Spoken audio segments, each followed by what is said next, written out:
Student, this is DP Thapliyal and welcome to economics with DP Thapliyal. आज हम class 11th का macro economics की unit as well as chapter 2 consumer equilibrium का video का part 2 में हम आज जो डिस्कस करेंगे law of diminishing marginal utility analysis and consumer equilibrium. और कंज्यूमर इक्विलिब्रियम में भी in case of one commodity और सिंगल कमोडिटी केस को डिस्कस करेंगे। आज का जो टॉपिक है, आज के टॉपिक से 3 मार्क्स के लिए, 4 मार्क्स के लिए और 6 मार्क्स के लिए क्वेश्चन पूछे जाते हैं। इसमें 1 मार्क्स के भी कई क्वेश्चन बनते हैं। जो 3-4 मार्क्स के लिए पूछा जाता है, आइदर 3 मार्क्स और 4 मार्क्स के लिए, वो है law of diminishing marginal utility. इसमें डिमिनिशिंग मार्जिनल यूटिलिटी का लॉ पूछा जाता है, डेफिनेशन पूछी जाती है और एक्सप्लेन इट बोला जाता है। Explain what is law of DMU and explain it with the help of diagram और शेड्यूल, और वैसे भी पूछ सकता है एक्सप्लेन न्यूमेरिकल एग्जाम्पल। इस टाइप से अलग अलग ढंग से इसे पूछ लेता है। ये 3 और 4 मार्क्स के लिए आता है। कभी कभी 1 मार्क्स में केवल डेफिनेशन ही पूछ लेता है, law of diminishing marginal utility. फिर इसके बाद कंज्यूमर इक्विलिब्रियम की डेफिनेशन पूछ लेता है 1 मार्क्स के लिए अलग अलग। कभी कभी कंज्यूमर इक्विलिब्रियम, यहाँ पर जो हम कंज्यूमर इक्विलिब्रियम की 2 अप्रोचेज हैं, हमने वीडियो के पार्ट 2 में आपसे डिस्कस किया है। एक कार्डिनल अप्रोच है जिसे हम मार्जिनल यूटिलिटी अप्रोच कहते हैं। एक ऑर्डिनल अप्रोच है जिसे हम IC approach, indifference curve approach समझते हैं। तो पहली जो अप्रोच है वो है मार्जिनल यूटिलिटी एनालिसिस, जिसे हमने कार्डिनल अप्रोच बोला था। इसे मार्शल ने दिया है।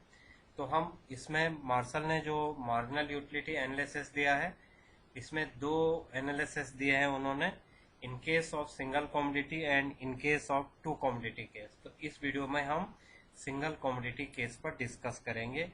अगला जो वीडियो होगा पार्ट 3, वो 2 कमोडिटी केस का होगा। तो चलिए सबसे पहले हम law of diminishing marginal utility को समझते हैं। Definition, law of marginal utility का मीनिंग होता है additional unit, every additional unit. और इसका जो लॉ है डिमिनिशिंग मार्जिनल यूटिलिटी, ये लॉ ये कहता है कि every successive unit consumption give less and less satisfaction.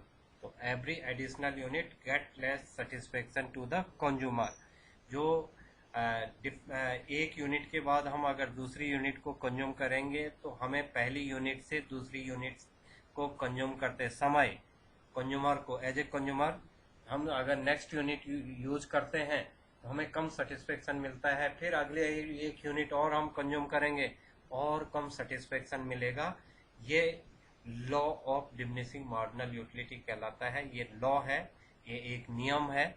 और कोई भी लॉ होता है तो उसके कुछ एजम्पशन होते हैं और कुछ एक्सेप्शंस होते हैं।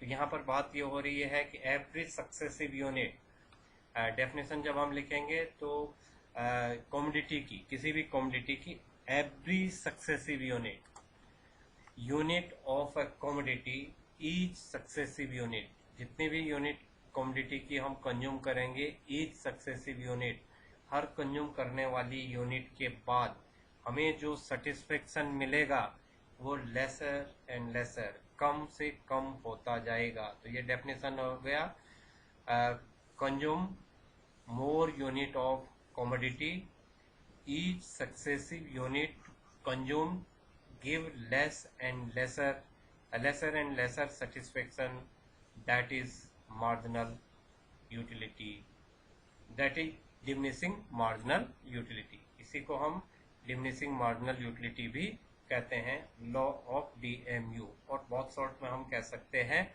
कि every additional unit get less satisfaction to the consumer. ऐसा भी हम इसे बहुत शॉर्ट में कह सकते हैं। इकोनॉमिक्स में जो भी लॉ हैं उनके एक सर्टेन क्राइटेरिया होता है, कोई भी एक नियम है, नियम के कुछ अपवाद होते हैं और कुछ उसे लागू होने के कारण होते हैं। तो अपवाद हम कहते हैं एक्सेप्शंस, और एजम्पशंस जो होने जरूरी हैं। अब इसमें क्या होना जरूरी है, ये नियम अगर लागू होगा, लॉ ऑफ DMU कब लागू होगा, जब कुछ बातें ध्यान में रखी जाएंगी। पहली बात तो ये ध्यान में रखी जाएगी कि जो भी यूनिट कंज्यूम किया जा रहा है वो स्टैंडर्ड यूनिट हो। For example cup of T, not spoon of T. हम कहेंगे भाई हमें 1 कप चाय पीनी है और हम सेटिस्फाइड हो जाएंगे, या 2 कप चाय से मैं सेटिस्फाइड हो जाता हूँ, होल डे 2 कप चाय लेता हूँ, सेटिस्फाइड हो जाता हूँ। लेकिन अगर वो स्पून में मेजर हो कि भाई मैंने 1 स्पून चाय पी और मैं सेटिस्फाइड हुआ या नहीं हुआ, 2 स्पून चाय पी, ऐसे में ये लॉ इम्प्लीमेंट नहीं होगा। इस लॉ के लिए इम्प्लीमेंट होने के लिए सबसे ज़रूरी ये है कि कंज्यूमर एक स्टैंडर्ड यूनिट को ही यूटिलाइज करे, standard unit cup of T, not spoon of T, इस टाइप से। और दूसरा, कंजम्पशन जो हो वो कंटिन्यूटी में हो, कंटिन्यूएशन में हो। हमें भूख लगी है, हमें 1 चपाती, फर्स्ट चपाती से ज़्यादा सेटिस्फेक्शन मिलेगा, इससे ज़्यादा मिलेगा, सेकंड चपाती से उससे कम सेटिस्फेक्शन, लेस सेटिस्फेक्शन मिलेगा, थर्ड से और कम मिलना शुरू हो जाएगा। तो इस टाइप से हमें जो सेटिस्फेक्शन का लेवल है वो हमारा लगातार अलग अलग होता जाएगा। हर अगली जो इकाई होगी उससे हमें कम सेटिस्फेक्शन मिलेगा। तो ये हमारे पास एक नियम के अनुसार ऐसा हम कह सकते हैं और कर सकते हैं कि every additional unit get less satisfaction. तो इसका ये है कि ऐसा तभी हो सकता है जब कंजम्पशन कंटिन्यूस में किया जाए। मैं 1 चपाती 7 AM पर ले रहा हूँ, 1 चपाती 10 AM पर ले रहा हूँ, एक 12 नून पर ले रहा हूँ, एक 3 बजे ले रहा हूँ, 3 PM ले रहा हूँ, तो मुझ पर ये लॉ इम्प्लीमेंट नहीं होगा, क्योंकि मुझे हर बार भूख लगेगी और मुझे हर नई चपाती से उतना ही सेटिस्फेक्शन मिलेगा। लेकिन मुझे अगर भूख लगी है, जैसे खाना खाने का रूल है, हम एक ही सिटिंग में खाना खाते हैं, लंच है, डिनर है, एक सिटिंग में लंच करते हैं, एक सिटिंग में डिनर करते हैं। ऐसा नहीं है पूरे दिन भर हम लंच कर रहे हैं, पूरे दिन भर हम चपाती को खा रहे हैं या डिनर कर रहे हैं, पूरी रात डिनर कर रहे हैं, थोड़ा सा अभी खा लिया, थोड़ी 1 घंटे बाद खा लिया, थोड़ा 1 घंटे बाद खा लिया, ऐसा हम नहीं करते हैं। अगर ऐसा करते हैं तो ये नियम लागू नहीं होगा, लॉ ऑफ DMU इम्प्लीमेंट नहीं होगा। ये 2 एजम्पशन हैं। बट ये कहता है कि law of diminishing marginal utility कुछ चीज़ों में एक्सेप्शंस हैं। एक्सेप्शंस का मतलब होता है, हिंदी में हम उसे अपवाद बोलते हैं, जिन पर कि ये नियम लागू नहीं होता है। भाई मैं खाना खाता हूँ और मुझे पहली चपाती से जितना यूटिलिटी मिलेगा, दूसरे से उतना नहीं, तीसरे से और कम। या मैं किसी चीज़ को कंटिन्यूस यूज कर रहा हूँ, लगातार एक जैसा खाना खा रहा हूँ, तो मुझे अगले दिन उस खाने से उतनी ज़्यादा यूटिलिटी नहीं मिलेगी। लगातार खाना खा रहा हूँ तो एक ही सिटिंग में मुझे उससे यूटिलिटी, अगर अगली यूनिट से यूटिलिटी कम हो जाएगा और एक ऐसा लेवल आ जाएगा कि जहाँ पर मैं फुल सेटिस्फाइड हो जाऊँगा। 3 चपाती खाने के बाद, 4 चपाती खाने के बाद मैं सेटिस्फाइड हो जाऊँगा और मुझे अगली चपाती से बिल्कुल भी यूटिलिटी नहीं मिलेगी और मुझे नुकसान होना शुरू हो जाएगा अगर मैं उसे खाना खाता हूँ तो एक सिटिंग में। ये तो था एजम्पशन, लेकिन वो कहता है कि कुछ चीज़ों में ऐसा नहीं होता है। जैसे हॉबीज होती है, एक गायक है, एक गाना गाने वाला है, वो जितना ज़्यादा गाना गाएगा उतना और उसके जो मेलोडियस होता जाएगा। जितनी वो रियाज करेगा, जितनी प्रैक्टिस करेगा, उतना उसका गाना और अच्छा होगा। तो उस पर ये नियम लागू नहीं होगा, उस पर ये नियम लागू नहीं होगा। एक जो ड्रंक करते हैं, जो लिकर्स पीते हैं, ड्रंक जो करते हैं, उन पर ये नियम लागू नहीं होता है। जैसे हम 1 कप चाय, 2 कप चाय कहते हैं, एक कप चाय पी लिया, या वन ग्लास मिल्क ले लिया हमने, 1 ग्लास मिल्क ले लिया तो सफिशेंट है हम, या 2 ग्लास मिल्क ले लिया सफिशेंट है। उसके बाद हमें मिल्क की ज़रूरत नहीं पड़ेगी, इच्छा नहीं करेगी, या टी की ज़रूरत नहीं पड़ेगी। लेकिन जो ड्रंक करता है, एवरी एडिशनल गिलास और जो भी, जिस पर भी जो भी वो करेगा, वो जो अगला जो यूनिट लेगा उससे उसे और ज़्यादा नशा चढ़ता जाएगा और वो और ज़्यादा चाहेगा, और ज़्यादा ड्रंक करना चाहेगा। तो ड्रंक करने वाले पर ये नियम लागू नहीं होता है। ऐसे ही जो पोइट्री का शौक़ रखते हैं, वो पोइट्री लगातार बोले जा रहे हैं, सामने वाला भले सुनने के लिए तैयार नहीं है लेकिन वो फिर भी बोले जा रहा है। जिनको पढ़ने की आदत है, रीडिंग, वो लगातार कितनी देर भी पढ़ ले, 18 आवर भी, 24 आवर में से 18, 19 एंड 20 आवर तक भी जो सिविल सर्विसेज वगैरह की तैयारी करते हैं वो 20-20 घंटे भी पढ़ते रहते हैं, लेकिन उनमें law of diminishing marginal utility नहीं लगती है, क्योंकि उन्हें लगातार पढ़ने की हैबिट होती है। वो 15, 20, 22 घंटे तक 24 घंटों में से पढ़ने की इच्छा रखते हैं, 24 आवर तक भी पढ़ने की इच्छा रखते हैं। तो उन पर law of diminishing marginal utility implement नहीं होता है। That is called exception.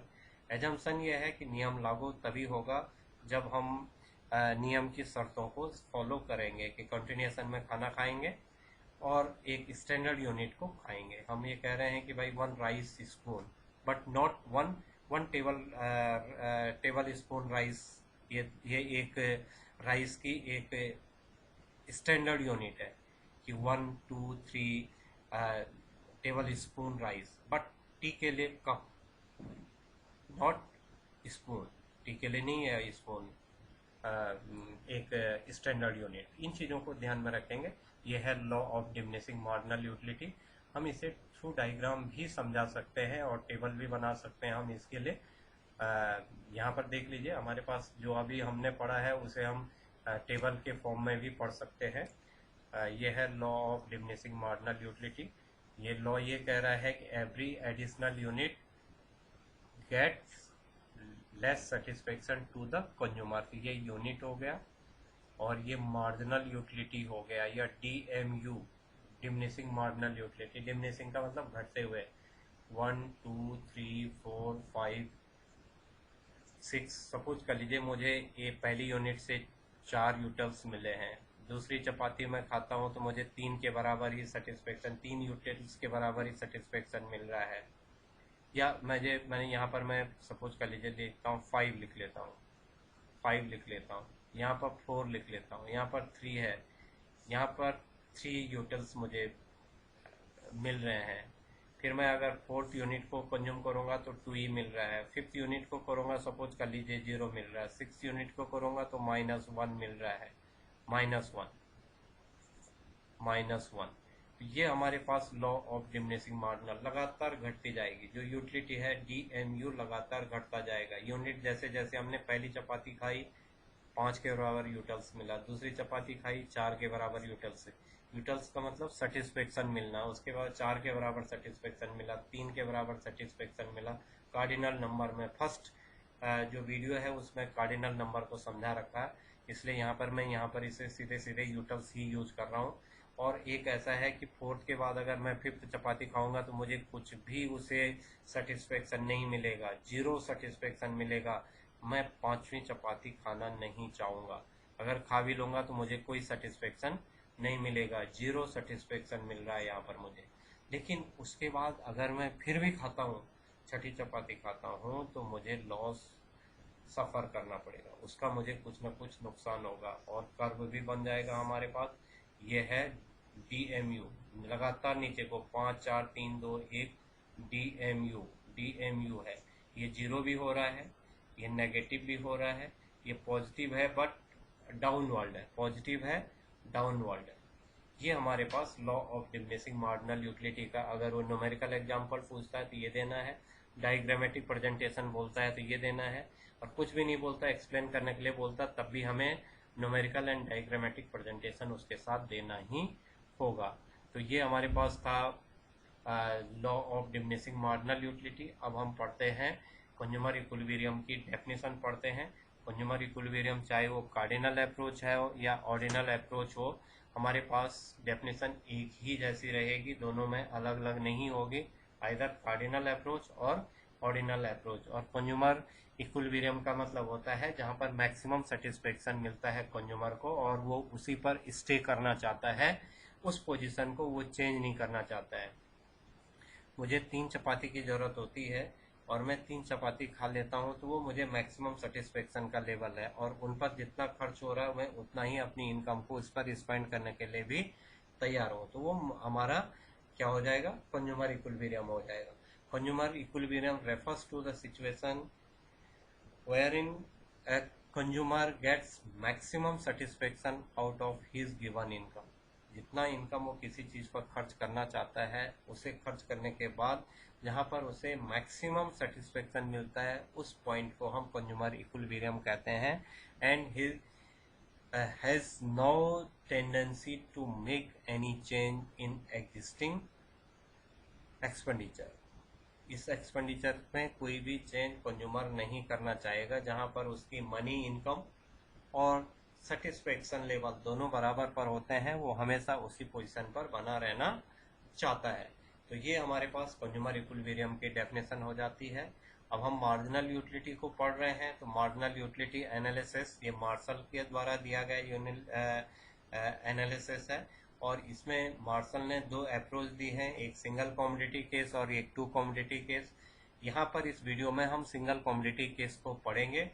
Exam में जो इससे क्वेश्चन पूछा जाता है वो 6 नंबर 4 नंबर में पूछा जाता है, आइदर 6 मार्क्स और 4 मार्क्स और 3 मार्क्स, समटाइम 3 मार्क्स। डेफिनेशन पूछ लेता है व्हाट इज कंज्यूमर इक्विलिब्रियम, और फिर बोलता है एक्सप्लेन सिंगल कमोडिटी और वन कमोडिटी केस। तो ऐसा एक पूछ लेता है। कभी कभी इसी क्वेश्चन को बोलता है गिवन प्राइस गिवन है, how many unit consumer consume, दी हुई कीमत पर कितनी यूनिट कंज्यूमर कंज्यूम करेगा, ऐसा क्वेश्चन दे देता है।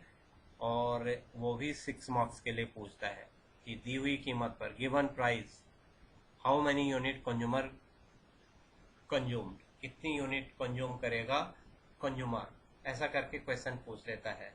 और कभी कभी मार्जिनल यूटिलिटी एनालिसिस पूछता है, तो तब हम उसमें चाहे सिंगल कमोडिटी केस लिखें चाहे टू कमोडिटी केस लिखें, दोनों में जिसको भी आप लिखेंगे उसमें आपको पूरी नंबर मिलेंगे। बस आपको पहले ये लिखना है कि मार्जिनल यूटिलिटी एनालिसिस में दो अप्रोच हैं और किसी एक अप्रोच को आप एक्सप्लेन कर सकते हैं, तो 4 और 6 मार्क्स उसमें भी बन जाती है।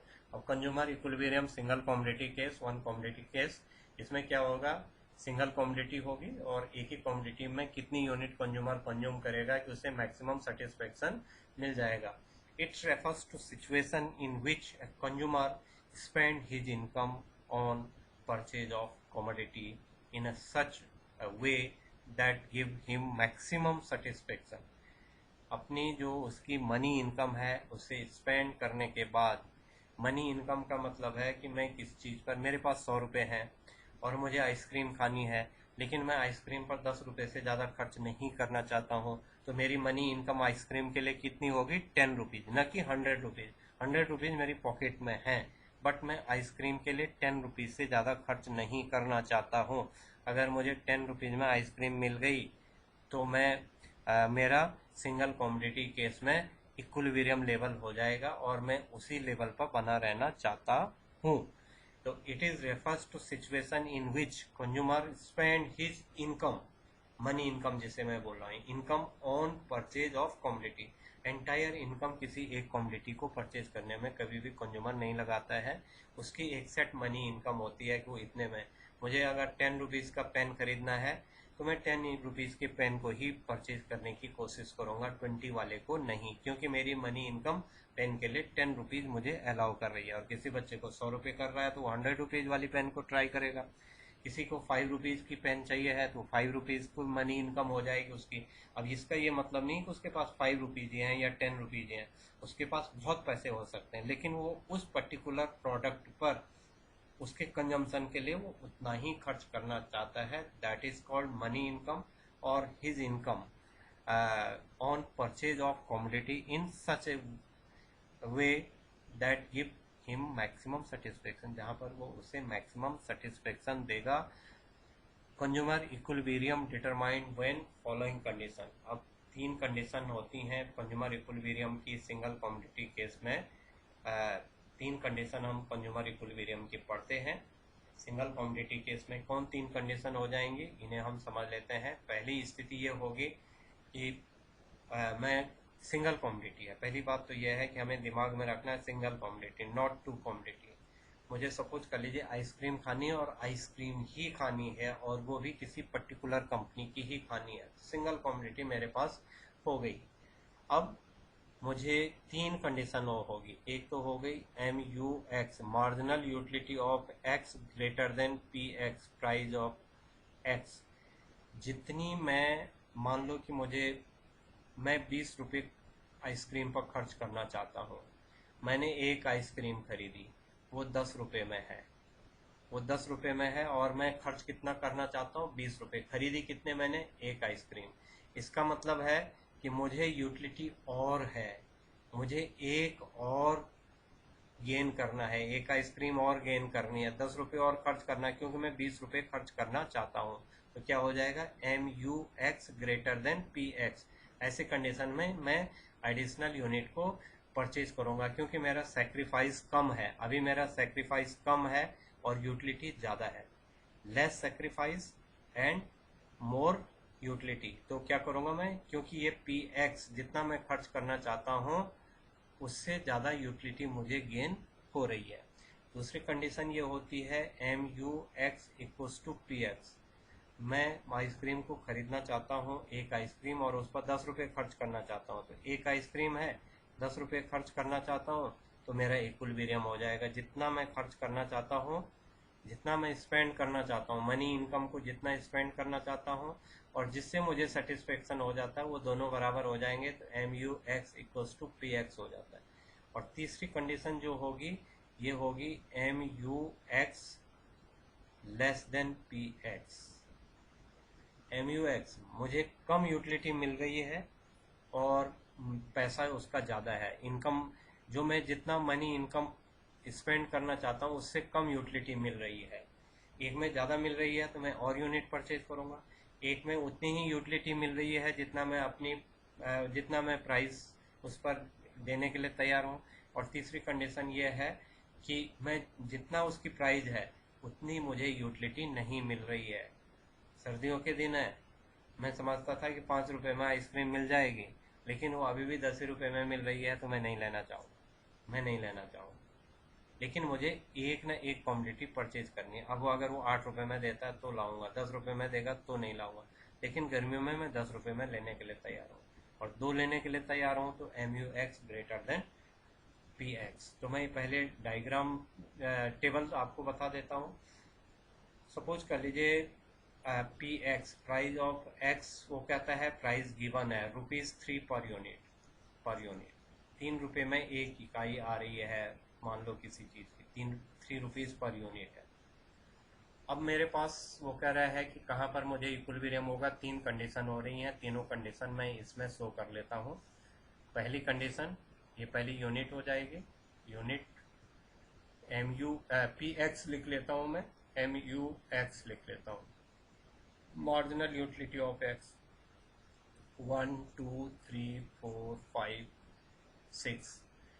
PX गिवन है 3, गिवन है मतलब प्राइस पहले से ही पता है कि ये 3 रुपये है। एक यूनिट खरीदता हूँ तो 3 रुपये, 2 खरीदता हूँ तो 3 रुपीज़ पर यूनिट, 3 खरीदता हूँ तो 3 रुपीज़ पर यूनिट, माने यहाँ पर 9 रुपये खर्च हो जाएगा, यहाँ पर 6 रुपये खर्च हो जाएगा, यहाँ पर 3 ही रुपये खर्च होगा।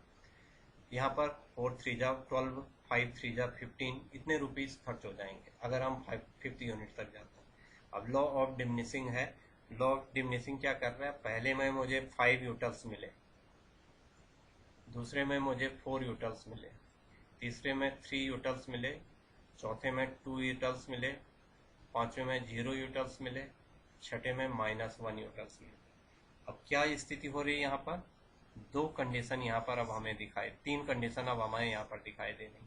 पहली जो कंडीशन है, ये कंडीशन क्या कह रही है, MUX greater than PX, greater than PX, PX बड़ा है और PX छोटा है, PX जो है वो छोटा है, कम है। 3 रुपये खर्च कर रहा हूँ, जबकि यूटिलिटी कितने के बराबर है, 5 रुपये के बराबर। तो मैं एक और यूनिट को परचेज करना चाहूँगा। सेक्रीफाइस कम है और यूटिलिटी ज़्यादा है, तो मैं क्या करूँगा, और सेक्रीफाइस करूँगा, एक यूनिट और परचेज करूँगा।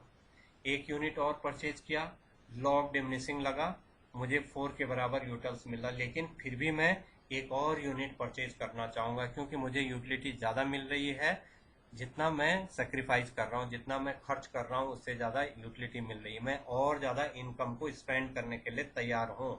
एक्स कमोडिटी पर 3 रुपये की आइसक्रीम है, मैंने पहले एक आइसक्रीम खरीदी, जबकि मुझे और आइसक्रीम की ज़रूरत लग रही है और मैं 3 रुपये से ज़्यादा खर्च करना चाहता हूँ। अब मैंने दूसरी आइसक्रीम ली, मैं 6 रुपये खर्च करना चाहूँगा, 3 पहली पर 3 दूसरी पर, 6 रुपीज़ मैंने स्पेंड कर लिया। अब 6 रुपीज़ स्पेंड कर ले, मुझे यूटिलिटी कितनी मिली, 4 के बराबर मिली। अब मैंने 2 यूनिट, लेकिन अभी भी मैं एक और यूनिट परचेज करने के लिए मनी इनकम उस पर लगाने के लिए तैयार हूँ। अब तीसरी यूनिट मैंने परचेज की, 3 यूनिट परचेज की, 9 रुपये खर्च किए, 9 रुपये खर्च किए, मैं 9 ही रुपये खर्च करना चाहता था, 9 रुपीज़ खर्च करना चाहता था। तो MUX equals to PX, 3 unit से मुझे मैक्सिमम सेटिस्फेक्शन मिल जाएगा। ये कहलाता है consumer equilibrium in case of single commodity. यहाँ पर इक्विलिब्रियम है, यही लेवल इक्विलिब्रियम लेवल है। अब इससे आगे क्या हो रहा है, मैंने चौथी यूनिट परचेज की, 3 रुपये और खर्च किए, मीन्स 12 रुपये खर्च हो गए। यहाँ पर कितने हुए थे, 9 रुपीज़। यहाँ पर कितने हुए थे, 6 रुपीज़। यहाँ पर कितने हुए थे, 3 रुपीज़। 12 रुपीज़ मैं खर्च कर रहा हूँ, लेकिन मुझे यूटिलिटी कम मिल रही है। तो मैंने 3 रुपये खर्च किए, जबकि मुझे यूटिलिटी कितनी मिल रही है, 2 के बराबर मिल रही है। तो MUX लेस देन PX, मुझे यूटिलिटी कम मिल रही है और प्राइस ज़्यादा है। तो मैं क्या करूँगा, मैं यहाँ अब और आगे यूनिट नहीं खरीदूंगा और यहाँ बने रहने की कोशिश करूँगा। तो ऑलवेज कहाँ पर बना रहना चाहेगा, यहाँ पर, कि जितना मैं खर्च करना चाहता हूँ उतनी यूनिट मुझे मिल जाती है, सेटिस्फेक्शन मिल जाता है। That is called law of diminishing marginal utility. और यहीं पर हमने क्या कहा कि गिवन प्राइस में, अब वो पूछता है कि given price how many unit consumer purchase, तो हम इस टेबल को बना लेंगे। और अब यहाँ पर ये क्योंकि हमने एग्जाम्पल दे रखा है तो हम 3 नहीं करेंगे, हम ये लिखेंगे how many unit consumer purchase MUX equals to PX। इतनी यूनिट परचेज करेगा, कितनी, MUX equals to PX। As per example 3 unit, as per example 3 unit, 3 unit purchase करूंगा मैं as per example. But how many unit purchase, MUX equals to PX, इतनी unit purchase करेगा। और हमारा जो एग्जाम्पल दे रखा है उसके हिसाब से 3 यूनिट परचेज करेगा। सीधे सीधे 6 नंबर आ जाती हैं, सीधे सीधे 6 मार्क्स आ जाती हैं अगर हमने ये ऐसा आंसर लिख लिया। और इसमें अब सिंपल सा है, हमारे पास डायग्राम भी हम इसी से आराम से ड्रॉ कर सकते हैं। इस टेबल का डायग्राम भी ड्रॉ हो जाएगा।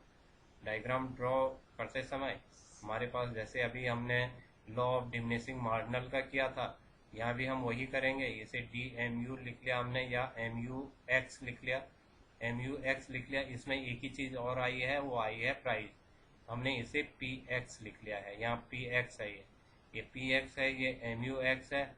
इन जीरो भी हो रहा है और नेगेटिव भी हो रहा है। और ये है इक्विलिब्रियम लेवल, इक्विलिब्रियम।